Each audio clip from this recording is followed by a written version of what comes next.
Hello everyone, this is Jason from Primetime Aquatics, and in this video we're going to be talking about a really popular fish, and that is the betta. We have been keeping them in our fish room for decades, and they are super cool. A lot of awesome color, really cool finnage, can be a great fish for a beginner, provided that you know what to give them, how to care for them. We're going to cover those things in this video, so stay tuned. So this is a betta, Betta splendens. It is the most common species of betta kept in the hobby. There are dozens of other species, but this is going to be our focus today, as we're going to see lots of different varieties in terms of their finnage, in terms of their coloration. That's, I think, what makes them so popular in the hobby. They come from parts of Asia. The water there is usually flowing fairly slowly, and so we're going to try to mimic that in our aquariums as well. So we take a look at the size. I think one of the things that attracts people to bettas is obviously first their amazing coloration and finnage, but also the fact that they don't get super big. So they're going to be somewhere around that 3-inch mark, and females will be about the same size. And as you're going to see throughout this video, the coloration is absolutely phenomenal, and that can happen for both the males and the females. Where the females, the coloration may be very similar, often their fins are going to be much shorter than the males that you would usually find at a pet store. And I think one of the things, especially if you're new to keeping bettas, that we have to consider is their temperament, and it can really be all over the board. I've seen bettas that are really relatively laid back, and I've seen bettas that can be a terror of the fish tank. And so part of that depends on the individual fish, but the other part of that really depends upon what you're putting in the tank, how big the tank is, and so we're going to look at those aspects as well. Now, one of the interesting things that I've found over time is the lifespan.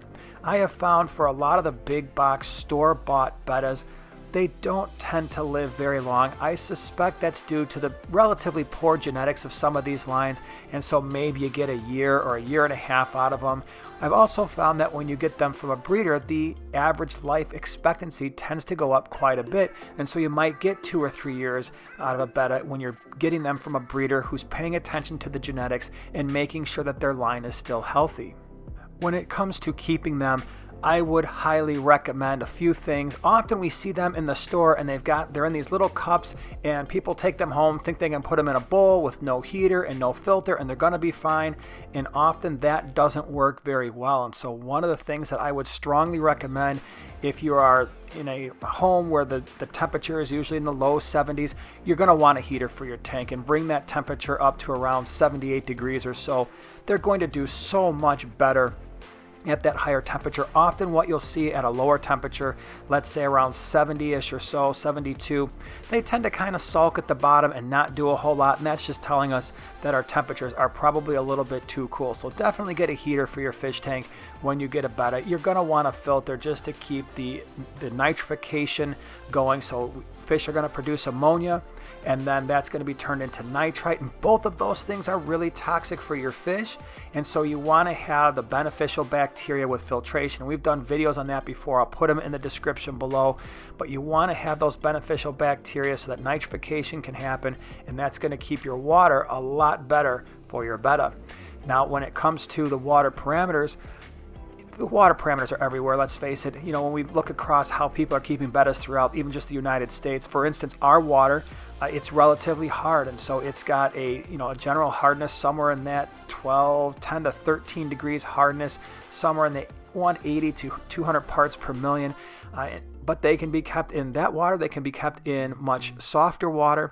When it comes to pH, I think if you're right around neutral, you're going to be pretty safe. So you might be able to go a little bit less, certainly be able to go a little bit less. But for us, our pH is right around an 8.2, and yet they're thriving, and they've been thriving for years in our water. But usually right around neutral, you're going to be fairly safe. Now, when it comes to feeding bettas, it's really not hard. They're not all that picky, at least in my experience. They will eat flake food and small pellets and frozen brine shrimp and frozen bloodworms. It's best if you're going to feed them frozen bloodworms to chop them up into smaller pieces. They also really like live baby brine shrimp, I've found. So bettas tend not to be overly picky when it comes to their food. I think one of the things that we need to consider, and probably one of the most controversial subjects when it comes to betta keeping, is the size of the tank. Now, we have kept bettas in tanks as low as 2.5. I personally wouldn't go any lower than that long term. I know there are many people out there that feel that a 2.5 gallon tank is too small for a betta. Because bettas tend not to be a high energy fish, they're not swimming around quite as much as, let's say, your tetras or rasboras or something that's going to really be flying around the tank.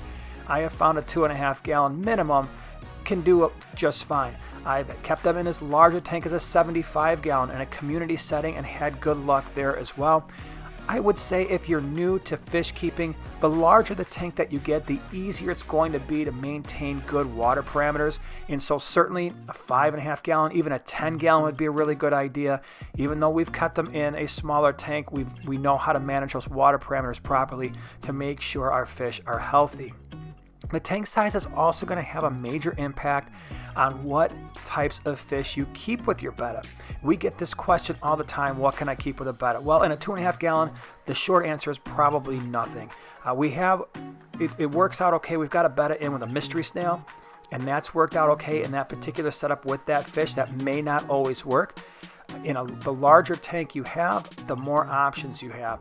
And so in a 2.5 or maybe even a 5, I might just keep the betta on its own. And there's a couple reasons for that. There are two types of aggression you may have to manage, and that is your betta chasing other fish around in a smaller setting. They've got nowhere to go, and so often they're going to get beat on a little bit. The other issue is that if you've got any type of fish that may fin nip your betta, they have nowhere to go. And so in those smaller tanks, it might just be better off just keeping your betta by itself. By the time you get to a 10 gallon tank, I think now you can begin to think about other types of fish. So maybe some pygmy cory cats in a 10 gallon, or some small rasboras, or some small non-fin nipping tetras. We've done stocking ideas for 2.5, 5.5, 10 gallon fish tanks. I'll put all those in the description below if you want more information. But the most important thing when you're looking for tank mates for your betta, you want to make sure that they're not super active, which is going to stress your betta out. You want to make sure that they're not going to be a fish that's known to fin nip, so a lot of the barbs would certainly be out. Gouramis would probably be a bad idea. Mollies might not work. Even guppies, we've done that before in larger tanks with some success, but you just have to be careful when you've got long-finned fish and now they're picking on one another. Cory cats, bristlenose plecos tend to work just fine if you've got an appropriately sized tank.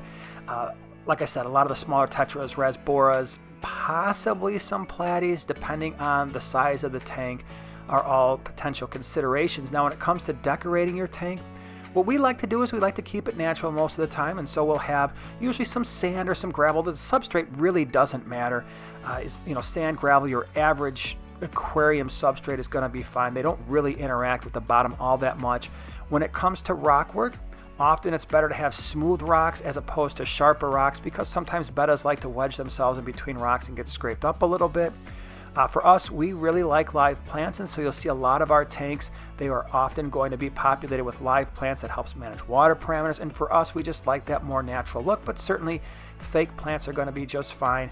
Even when it comes to wood, just make sure that, sometimes you get a lot of the spider wood with a lot of the really sharp ends. That may not be the best for your betta and or its fins. And so if it's going to be wood, maybe sometimes the Malaysian wood, some of those smoother woods might be a better option. Filtration is super important in a betta tank. I started to mention this earlier, but you do want some type of filter in a fish tank, and that's going to help again with keeping the water parameters correct, allowing us to go from ammonia to nitrite, nitrite to nitrate, and then we do our water changes to manage that. You can see in our tanks we've got some sponge filters.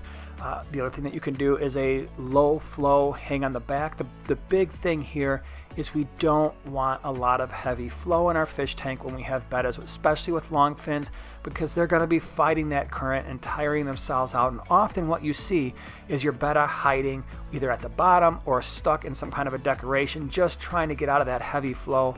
So we really want to reduce the flow in our fish tanks when it comes to bettas, because they would appreciate that far more than having a lot of water movement.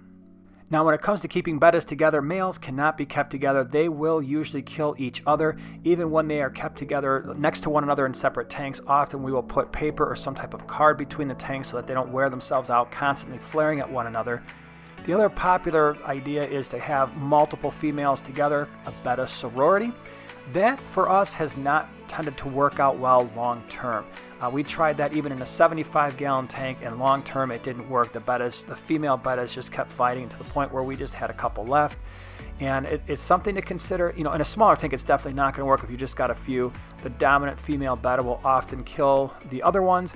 In a larger tank, I've seen people make it work, but I would caution you against that, especially if you are new to keeping fish or new to keeping bettas. It's best just to have one. Males and females also cannot usually be kept together. Now, certain species can, but the common betta, not a good idea. It will be, even if they mate, and we're not really getting into the breeding side, often the female will be pushed aside, and then if the female doesn't mate with the male, there's a very good chance that male will eventually harass that female to the point where she will be killed. So it's best just to keep one betta in a tank and not mix them with other bettas, especially if you're new. If you're looking for more information, especially on how to breed them, I will put a link to Creative Pet Keeping's channel in the description below. She would be able to provide you with some really good information there. So I hope you enjoyed the video. I hope this gives you some perspective on how to keep them successfully. If you did enjoy the video, share, subscribe, and we'll see you in the next one.